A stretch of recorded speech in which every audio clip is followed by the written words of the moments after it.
Bismillahirrahmanirrahim. ولقد يسرنا القرآن للذكر فهل من مدكر. Jadi yang kedua adalah kadang-kadang disitulah kita mendapati kenapa para ulama itu berbeda pendapat, karena terkadang ada satu dalil tetapi interpretasi dan takwil terhadap dalil itu ada dua. Nah, kalau kita tidak paham, nah, maka kemudian akhirnya kita menyikapi bahwasanya setiap perbedaan yang tumbuh itu perbedaan yang sifatnya kontradiktif. Padahal sebagian dari perbedaan itu sebagian besar itu tidak bersifat untuk kontradiktif, tapi bersifat untuk menunjukkan ragam perkataan para ulama tentang masalah itu. Makanya kemudian ada apa? Ada khilaf tanawu, ada khilaf tadad. Khilaf tanawu itu khilaf yang menunjukkan ragam, khilaf tadad itu khilaf yang menunjukkan kontradiksi.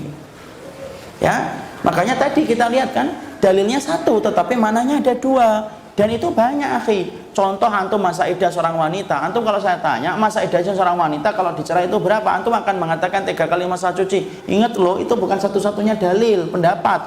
Sebagian pendapat itu mengatakan yaitu 3 kali masa siklus. Kenapa? Kata al-quru, antum kalau membuka di dalam mushaf, antum akan dapati lafaz al-quru yahtamilu makna tuhur wa yahtamilu makna haid. Kata quru kalau lisannya Arab itu mengatakan apa? Bisa maksudnya itu suci, bisa maksudnya itu haid. Karena dua makna itu kemudian dimiliki dalam satu kata, maka kemudian akhirnya melahirkan perbedaan para ulama. Contohnya as walaili ida as itu kalau antum buka di dalam kamus, as itu maknanya bisa akbala, bisa maknanya itu adbaro. Akbala datang, adbaro membelakangi. Satu kata. Tapi ternyata perbedaannya itu ada dua makna dari satu kata itu. Makanya antum tahu nggak dalam sholat kita ketika habis rukuk kan kemudian ada yang sedekap, ada yang kemudian lurus. Yang lurus namanya irsal, yang sedekap namanya qabd. Kalau antum perhatikan itu sebenarnya dalilnya satu dari Wa'il bin Hujr. Tapi kenapa kok bisa beda Ustaz? Karena memahami konteksnya dalam dalil itu. Rasulullah itu kalau habis rukuk kembali ke posisi awal. Ke posisi awal itu para ulama beda. Kalau posisi awal, kalau menurut Syekh bin Baz, posisi awal itu apa? Ya posisi awal sebelum rukuk, sedekap.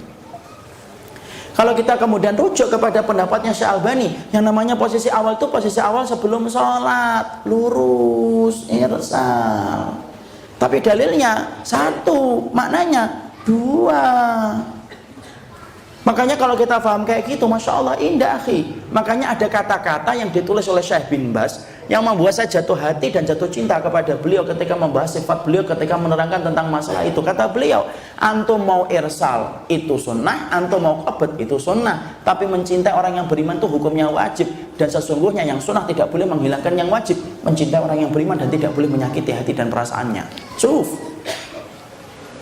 Sama ini dengan kemudian masalah menggerak-gerakkan itu sebenarnya kalau antum telusuri dalilnya secara mendetail, antum akan dapati dalilnya satu. Menggerakkan itu ada yang mengatakan menggerakkan itu begini, ada yang begini.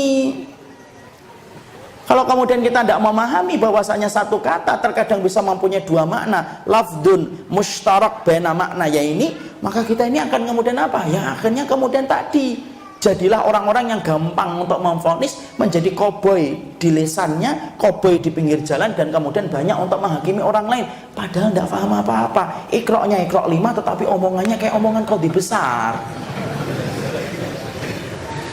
Belajar aja nggak sempurna lo, coba lihat orang-orang yang kemudian bertebaran di Facebook itu kaki.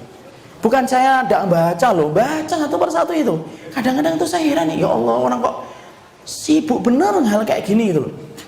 Satu malah kemudian khawatir orang-orang yang disibukkan dalam perkara yang semacam itu gampang menghujat, memvonis, walaupun seakan-akan itu ilmiah. Masya Allah, saya khawatir terhadap satu hadis yang dikatakan Rasul, wa min alamati sukhtil ayushkilu bima la yanfa.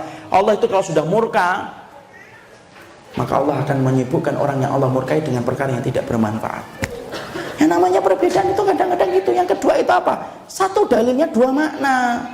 Makanya kemudian sebagaimana ketika akan sujud, mananya lebih duluan, jangan sebagaimana onta. Lah onta itu mikirnya yang mana? Yang kaki yang mana? Yang tangan yang mana? Lah para ulama beda lagi.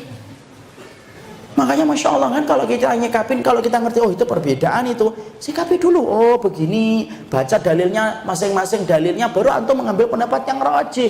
Memang panjang, tapi lebih menyelamatkan daripada ihsan, tetapi menjadikan antum menjadi orang yang koboi ketika bicara.